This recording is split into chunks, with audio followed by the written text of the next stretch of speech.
Double column cash book എന്ന് പറയുന്നത് നമ്മുടെ എക്സാമിന് വരുന്ന ഒരു ഷുവർ ആയിട്ടുള്ള ഒരു ക്വസ്റ്റ്യൻ ആണ്. 8 മാർക്കിലാണ് ഇതേവരെ കഴിഞ്ഞ മുഴുവൻ എക്സാമുകളിലും ഡബിൾ കോളം ക്യാഷ് ബുക്ക് ചോദിച്ചു കാണുന്നത്. അപ്പോൾ അങ്ങനെയുള്ള ഒരു ക്വസ്റ്റ്യൻ 8 മാർക്ക് ഇത് തന്നെ വരും, നമുക്ക് ഉറപ്പുള്ള ഒരു ചോദ്യം. അതിൽ 8 മാർക്കും നമ്മൾ നേടിയെടുക്കണ്ടേ, ഒരു മാർക്ക് പോലും മിസ്സാകാൻ പാടില്ലല്ലോ. അപ്പോൾ ഡബിൾ കോളം ക്യാഷ് ബുക്കിൻ്റെ മുഴുവൻ 8 മാർക്കും നിങ്ങൾക്ക് നേടിത്തരുന്നതിന് വേണ്ടിയിട്ടുള്ള വീഡിയോ ആണിത്. ആദ്യം മുതൽ അവസാനം വരെ കാണാം. വീഡിയോ ഇപ്പോൾ തന്നെ ലൈക്ക് ചെയ്യാം. ഓക്കെ, സോ ക്വസ്റ്റ്യൻ നോക്കാം. നമുക്ക് ഇവിടെ തന്നിട്ടുള്ളത് prepare the double column cash book from the following. നമുക്ക് ഓപ്പണിംഗ് ബാലൻസ് ക്യാഷ് ഇൻ ഹാൻഡും ക്യാഷ് അറ്റ് ബാങ്കും തന്നിട്ടുണ്ട്. മാർച്ച് 1-ാം തീയതിയാണ്. അപ്പോൾ അത് ആദ്യം തന്നെ എന്ത് ചെയ്യുക, ക്യാഷ് ബുക്കിന് ഡെബിറ്റ് ബാലൻസ് ആണ് ഉള്ളത്. ക്യാഷ് എന്താണ്, ഒരു അസറ്റ് ആയതുകൊണ്ട് ക്യാഷിന് ഡെബിറ്റ് ബാലൻസ് ആയതുകൊണ്ട് നമ്മൾ എന്ത് ചെയ്യണം, നമ്മൾ എന്താണ് ചെയ്യേണ്ടത്, ഡെബിറ്റ് സൈഡിൽ വേണം 2022 മാർച്ച് 1-ാം തീയതി എന്ന് പറഞ്ഞിട്ട് അതിൻ്റെ opening balance to balance brought down എന്ന് പറഞ്ഞിട്ട് എഴുതാൻ വേണ്ടിയിട്ട്. സോ ക്യാഷിൻ്റെ എമൗണ്ട് എത്രയാണ് ചോദ്യത്തിൽ തന്നിരിക്കുന്നത്, 20,000, ബാങ്കിൻ്റേത് 12,000 അല്ലേ. അപ്പോൾ ക്യാഷ് എഴുതി 20,000, ബാങ്ക് എഴുതി 12,000. സോ ഓപ്പണിംഗ് ബാലൻസ് എഴുതി. ഇനി നിങ്ങൾക്കൊരു എളുപ്പത്തിന് വേണ്ടിയിട്ട് പറയുന്നതാണ്, ക്യാഷ് ബുക്കിലുണ്ടല്ലോ നമുക്ക് കിട്ടിയ പണങ്ങളെല്ലാം, കിട്ടിയതെല്ലാം ഈ സൈഡിൽ എഴുതാ, നമ്മുടെ കയ്യിൽ നിന്ന് പോയതെല്ലാം എന്ന് പറയുമ്പോൾ നമ്മൾ ചെയ്തിട്ടുള്ള എല്ലാ പേയ്മെൻറ്റ്സ്, ഓക്കെ, എല്ലാ പേയ്മെൻറ്റ്സും ആണ് ഇവിടെ ചെയ്യുന്നത്. ക്യാഷ് കൊടുത്താണെങ്കിൽ ക്യാഷ് കോളത്തിൽ എഴുതാം, ബാങ്കിൽ നിന്നാണെങ്കിൽ ചെക്ക് കൊടുത്താണെങ്കിൽ ബാങ്ക് കോളത്തിൽ എഴുതാം, അത്രയേ ഉള്ളൂ. ഓക്കെ, കിട്ടിയതൊക്കെ ഡെബിറ്റ് സൈഡിൽ എഴുതാം, കയ്യിൽ നിന്ന് പോയതൊക്കെ പേയ്മെൻറ്റ് സൈഡിലെഴുതാം, അത്ര മാത്രമേ ഉള്ളൂ. ഇനി അടുത്ത ഡേറ്റിലേക്ക് നോക്കാം. Purchased goods by cheque, purchase ചെയ്തപ്പോൾ പണം പോയി. സോ പേയ്മെൻറ്റ് സൈഡിലല്ലേ എഴുതേണ്ടത്.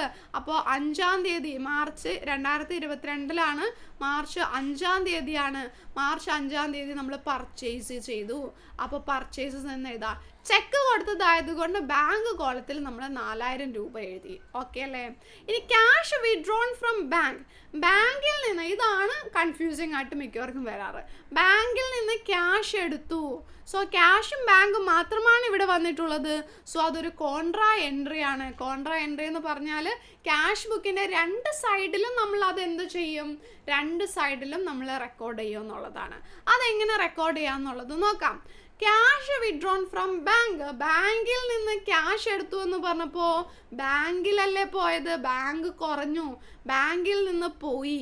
ബാങ്കിൽ നിന്ന് എന്താ പോയത്, ബാങ്കിൽ നിന്ന് പോയത് എന്തും പറഞ്ഞാൽ ക്യാഷ് എടുത്തുകൊണ്ടാണ് പോയത്, അതുകൊണ്ട് ക്യാഷ് എന്ന് എഴുതാ. ബാങ്കിൽ നിന്നല്ലേ കുറഞ്ഞത് 3,000. സോ ബാങ്കിൻ്റെ കോളത്തിൽ 3,000 എഴുതാ. കോൺട്രാ എൻട്രി ആണെന്ന് കാണിക്കാൻ ഈ ഒരു കോളത്തിൽ LF കോളത്തിൽ, JFL LF കോളത്തിൽ കോൺട്രാ എൻട്രിയുടെ C കൊടുക്കുക, അത്രയേ ഉള്ളൂ. ഇനി ഒരു സ്ഥലത്ത് എഴുതി, ഇനി 2 സ്ഥലത്ത് റെക്കോർഡ് ചെയ്യണമെന്ന് പറഞ്ഞല്ലോ. അപ്പോൾ ഇവിടെ നമ്മൾ ക്യാഷ് എന്ന് പറഞ്ഞ് ബാങ്ക് കോളത്തിൽ എഴുതിയിരിക്കുന്നെങ്കിൽ ഇപ്പുറത്ത് എന്താ എഴുതണം, ബാങ്ക് എന്ന് പറഞ്ഞിട്ട് ക്യാഷ് കോളത്തിൽ ആ 3,000 രൂപ എഴുതി കോൺട്രാ എൻട്രി C ഇട്ടാൽ മതി. ഈ പരിപാടി കഴിഞ്ഞു, അത്രയേ ഉള്ളൂ. ഓക്കെ, ഇനി അടുത്തത് ക്യാഷ് സെയിലാണ്. ക്യാഷ് സെയിൽ എന്ന് വെച്ചാൽ എന്താ, പണം കിട്ടി, സെയിൽസ് വഴി കിട്ടിയതല്ലേ. അപ്പോൾ സെയിൽസ് വഴി കിട്ടിയതൊക്കെ ഇവിടെ എഴുതണ്ടേ. സോ സെയിൽസ് ആണ്, പണം കയ്യിലായിട്ട് കിട്ടിയതാണ്. സോ പണം ക്യാഷിൻ്റെ ഉള്ളിൽ 5,000 എഴുതി. ഇനി അടുത്തത് ഡിപ്പോസിറ്റഡ് ഇൻ ടു ബാങ്ക്, ബാങ്കിലേക്ക് ഡെപ്പോസിറ്റ് ചെയ്തു. മറ്റൊരു കോൺട്രാ എൻട്രി ആണിത്. ബാങ്കിലേക്ക് ഡെപ്പോസിറ്റ് ചെയ്തു എന്ന് പറയുമ്പോൾ ബാങ്കിൽ പണം വന്നു, ബാങ്കിലേക്ക് കിട്ടി. ബാങ്കിലേക്ക് എങ്ങനെ കിട്ടിയേ, ക്യാഷ് എന്ന് പറഞ്ഞാണ് ബാങ്കിലേക്ക് കിട്ടിയത്. സോ ബാങ്ക് കോളത്തിൽ 4,000 രൂപ എഴുതാം. കോൺട്രാ എൻട്രി എന്ന് കാണിക്കാൻ C എഴുതി. ഇവിടെ ക്യാഷ് എന്നാണ് എഴുതിയിരിക്കുന്നതെങ്കിൽ തൊട്ടിപ്പുറത്ത് എന്ത് ചെയ്താ, ബാങ്ക് എന്ന് എഴുതി C എഴുതി, ക്യാഷിൻ്റെ കോളത്തിൽ 4,000 രൂപ എഴുതിയാൽ മതി. ഓക്കെ, ദെൻ ഡേറ്റുകൾ എഴുതണേ. ഡേറ്റ് ഇത് 10-ാം തീയതിയാണ് വരുന്നത്, ഇത് 7-ാം തീയതിയാണ്, ഇത് 9-ാം തീയതി, ഇത് 7-ാം തീയതി, ഇത് 10-ാം തീയതി. ഓക്കെ, ദെൻ അത് കഴിഞ്ഞു. അടുത്തത് എന്താണ്, transaction. Cheque received from Raju, cash received from Raju. രാജുവിൻ്റെ കയ്യിൽ നിന്ന് പണം കിട്ടി 5,000 രൂപ 15-ാം തീയതി കിട്ടിയതാണല്ലോ. കിട്ടിയത് എന്ത് ചെയ്യുക, ഇവിടെയാണ് എഴുതേണ്ടത്. 15-ാം തീയതി രാജുവിൻ്റെ കയ്യിൽ നിന്ന് കിട്ടിയതുകൊണ്ട് രാജു 15,000 അല്ലേ, എത്രയായിരുന്നു, 5,000 രൂപ. 5,000 രൂപ നമ്മൾ ക്യാഷിലേക്ക് 5,000 രൂപ എഴുതി, കഴിഞ്ഞു. ഓക്കെ, ഇനി അടുത്ത ട്രാൻസാക്ഷൻ. പെയ്ഡ് സാലറി, സാലറി പേ ചെയ്തു 2,000 രൂപ. ക്യാഷ് പോയില്ലേ, പോയത് ഇവിടെ എഴുതാ. സാലറി എന്ന് പറഞ്ഞാൽ പോയത് ഇവിടെ എഴുതാ. 20-ാം തീയതി സാലറി പോയി. എത്ര രൂപ സാലറി പോയത്, 2,000 രൂപ കയ്യിൽ നിന്ന് പോയി. സോ 2,000. then അടുത്തത് നോക്കാം. അടുത്തത് എന്താണ്, received commission by cheque. Commission കിട്ടി, അത് ചെക്ക് വഴിയാണ് കിട്ടിയത്. കിട്ടിയതാണല്ലേ, കിട്ടിയതാണ്. ഇവിടെ ചെക്ക് വഴിയാണ് കിട്ടിയത്. പക്ഷെ നിങ്ങൾ ശ്രദ്ധിക്കുക, ചെക്ക് റിസീവ്ഡ് എന്നതിനെ ക്യാഷ് റിസീവ്ഡ് എന്നാണ് എപ്പോഴും നമ്മൾ പ്രോബ്ലത്തിൽ ചെയ്യാൻ പാടുള്ളൂ. അത് അങ്ങനെ ഒരു റൂളാണ് കേട്ടോ. ചെക്ക് റിസീവ്ഡ് എന്ന് കരുതി ബാങ്കിൽ എഴുതാൻ പാടില്ല. ചെക്ക് റിസീവ്ഡ് എന്ന് വെച്ചാൽ ക്യാഷ് റിസീവ്ഡ് ആണ്. അപ്പോൾ 22-ാം തീയതി കിട്ടി. എത്ര കിട്ടി? 3000 രൂപ കിട്ടി. കിട്ടിയതെല്ലാം എന്നുള്ള ഇവിടെയാണ് എഴുതുന്നത്. 22-ാം തീയതി കമ്മീഷൻ എന്ന് പറഞ്ഞിട്ടാണ് 3000 രൂപ കിട്ടിയത്. ചെക്ക് വഴിയാണ് കിട്ടിയതെങ്കിൽ കൂടിയും നമ്മളത് ക്യാഷ് കോളത്തിൽ എഴുതാൻ പാടുള്ളൂ. 3000 എഴുതി. ദെൻ അടുത്ത ട്രാൻസാക്ഷൻ എന്താണ്? Cash purchases. ക്യാഷ് കൊടുത്ത് സാധനം വാങ്ങിച്ചു 2000 രൂപയുടെ 24-ാം തീയതി. അപ്പോൾ എന്ത് ചെയ്തു? നമ്മുടെ കയ്യിൽ നിന്ന് 24-ാം തീയതി പണം പോയിട്ടുണ്ട്, 2000 രൂപ പോയി. സോ 24-ാം തീയതി പർച്ചേസസ് എന്ന് പറഞ്ഞുകൊണ്ട് നമ്മുടെ 2000 രൂപ പോയി. അപ്പോൾ ആ 2000 നമ്മൾ എഴുതി വെച്ചു. പിന്നെ ഇനി അടുത്തത് എന്താണ്? അടുത്തത് റെന്റ് പെയ്ഡ് ബൈ ചെക്ക്. പേ ചെയ്തത് ചെക്ക് ബാങ്കിൽ നിന്ന് തന്നെ എഴുതേണ്ടി വരും കേട്ടോ. റിസീവ്ഡ് ചെക്കാണ് ക്യാഷ് റിസീവ്ഡ് എന്ന് എടുക്കുക. റെന്റ് പേ ചെയ്തു, പണം പോയി. ബാങ്കിൽ നിന്ന് 1000 രൂപ 27-ാം തീയതി പോയിട്ടുണ്ട്. അപ്പോൾ 27-ാം തീയതി പോയത് എവിടെയാണ് എഴുതേണ്ടത്? റെന്റ് വഴിയാണ് പോയത്, ബാങ്കിൽ നിന്നാണ് പോയത്. സോ ബാങ്ക് കോളത്തിൽ 1000 രൂപ എഴുതി. ദെൻ അടുത്തതാണ് withdrew cash for personal use. പണം പോയില്ലേ, പേഴ്സണൽ യൂസിന് 2000 രൂപ 30-ാം തീയതി പോയി. അപ്പോൾ അത് ഡ്രോയിങ്സ് ആണ്.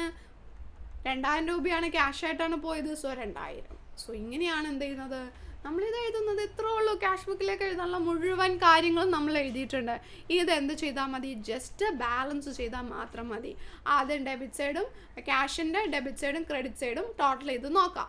ഏതാ വലുതെന്ന് നോക്കാം. വലുതെന്ന് നോക്കുമ്പോൾ ക്യാഷിൻ്റെ ഈ സൈഡാണ് നമുക്ക് വലുത് കിട്ടുന്നത്. അത് 36,000 ആണ് വരുന്നത്. സോ ആ 36,000 നമ്മൾ 2 സ്ഥലത്തും എഴുതി ടോട്ടൽ ലൈൻ വരച്ചു. ആ 36,000-ൽ നിന്ന് ഈ എമൗണ്ടുകളെല്ലാം കുറയ്ക്കാം. അപ്പോൾ ഇത്രയും എമൗണ്ട് ആ 36,000-ൽ നിന്ന് കുറച്ച് കഴിയുമ്പോൾ നമുക്ക് കിട്ടുന്നതാണ് 26,000. കാരണം എന്താ?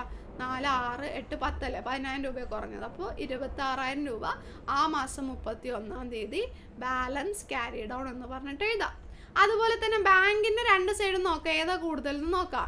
ഡെബിറ്റ് സൈഡ് തന്നെയാണ് കൂടുതൽ അല്ലേ, 4,000 അല്ലേ. സോ 16,000 ആണ് ഇത് വരുന്നത്. സോ 16,000. ആ 16,000-ൽ നിന്ന് 7ഉം 1ഉം 8,000 രൂപ കുറച്ച് കഴിയുമ്പോൾ ബാക്കി 8,000 തന്നെയാണ് വരുന്നത്. അതാണ് ബാലൻസ് ക്യാരി ഡൗൺ. വളരെ സിമ്പിളായിട്ട് ക്യാഷ് ബുക്ക് ചെയ്യാം.